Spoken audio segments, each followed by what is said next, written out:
Oh, hello, we're back. And we're just going to keep moving around different places on my bed because I have a lot of cats right now who all want to be sleeping in my bed. And it leaves very little room for me to be filming. So we're just gonna do this. Anyway, I hope that you watched the short clip about human variability slash um, basically how humans really used to try to separate each other by race, thinking that it was in any way valid. As we know, it's not. So, no, where do you think you're going? You can't go back under the covers. You're gonna go join the other kitties. Okay, I have multiple cats on my bed right now. Anyway, so let's just do this.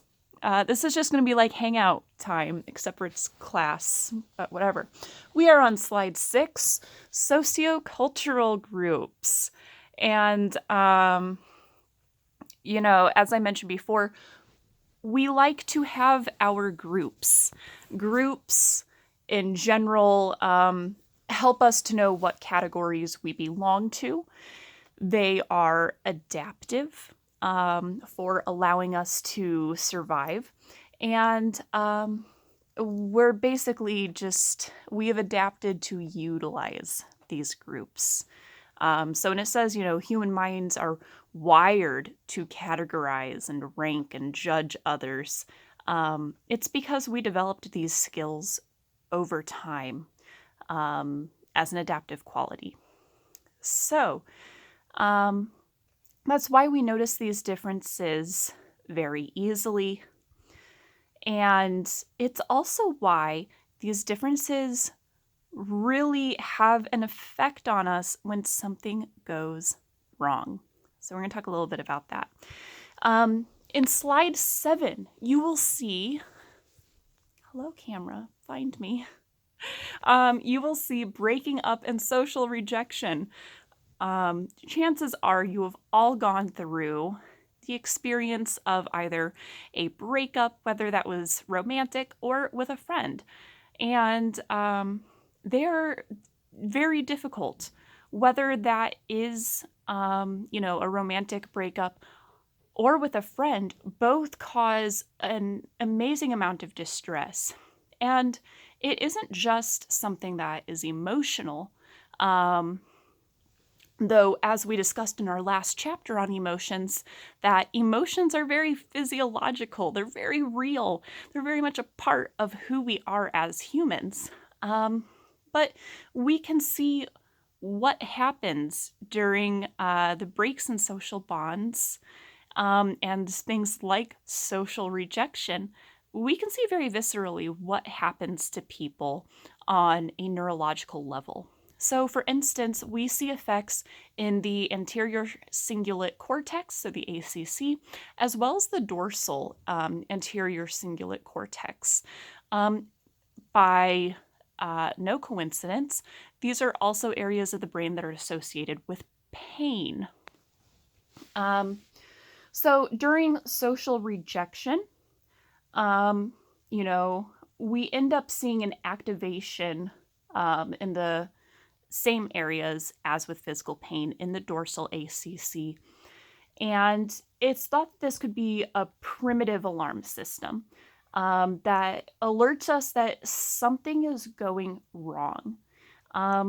It could be activated when social attachments are disrupted. Given that our need to belong is really fundamental to our survival and our security amongst our group. And that's one of the ways why it's so connected to pain, which is very important for our survival. I have a link here to an experiment called Cyberball. It's explained in your chapter, but there's also a video on it if you want some more information on it. But during the Cyberball task, you as a participant basically become rejected during a game.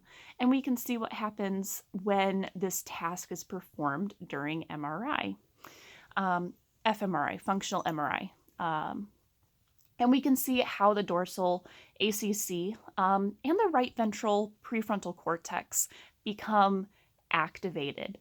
Um, so these areas become activated in the same way as when there's a perception of pain caused through a placebo effect. So it's likely that this comes into play to help inhibit the distress felt as a result of social exclusion. It's also one of the reasons why we believe that family and friends really help us cope. So a lot of this research is all interconnected. But we need those social bonds to help us. He's just going under the blanket, isn't he? Yeah. Go ahead, go under the blanket. But we need, we need help in life so that we can cope with things that are difficult. Whether it's just something benign, like trying to crawl under the blankets and you need just a little bit of help from your human, or something that's truly severe, like a pandemic where you truly need to lean on one another. Moving on to slide 8. I have spoken quite a few times during this class about how there's fight or flight, but there are more options than that. In the past, I've mentioned a lot about freeze, which is very much what is happening to a lot of us right now, where we can't fight the virus. As much as I wish I could go like fist fight it on my front deck, not really an option. And we can't run from it. It's everywhere. So we're just kind of frozen in place, which is a trauma response in and of itself. Well, humans also have the option, amongst other humans, of tend and befriend. This is the more nurture side effect. This is that option that I've mentioned a few times of trying to negotiate with the threat, trying to befriend it. So tend and befriend is one of the ways that humans deal and respond to stress, especially with what might be a dangerous or negative social situation. And so when social relationships become ruptured, there are different responses that can occur. So we can either turn to each other during times that are difficult and make an effort to affiliate and be compassionate and really try to help and make those bonds. Or we can kind of abandon each other and fend for ourselves, which, as we know, is less evolutionarily adaptive, less advantageous in the long run to try to fend for ourselves rather than team up as buddies. So when there's rupturing during social relationships, we know that oxytocin is released at far higher levels than what is normal in the brain. And we know that people try to affiliate more. They try to seek out comfort. They show behavior that is different. They seek out their friends and family, like mentioned in the last slide.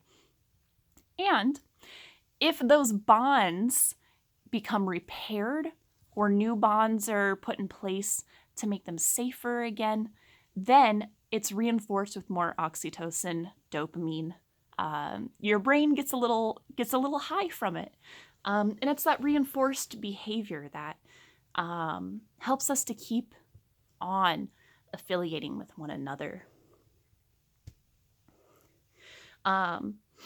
So just, moving a little bit more into slide 9, tending and befriending is the best case for our survival as a human species. It's why we form family groups and communities rather than become an isolated nuclear family all on our own.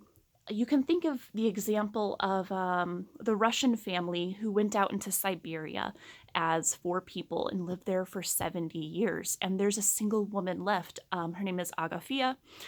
She is the only person left, just managing to survive, but not very well. The rest of her family starved to death.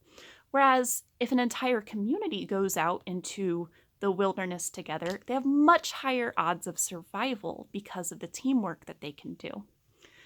And so when we work together and we're able to use, our communication and our advanced working memory skills and the skill set of each person that they've learned along the way, it makes it so that we're able to share food, provide mates, help with the care of offspring, all of which helps to extend human life forward.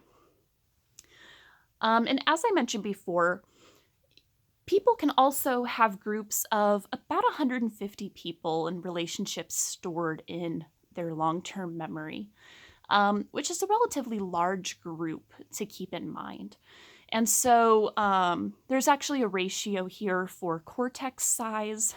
So the volume of the neocortex is about relative to the volume of the brainstem and allows us to monitor relationships.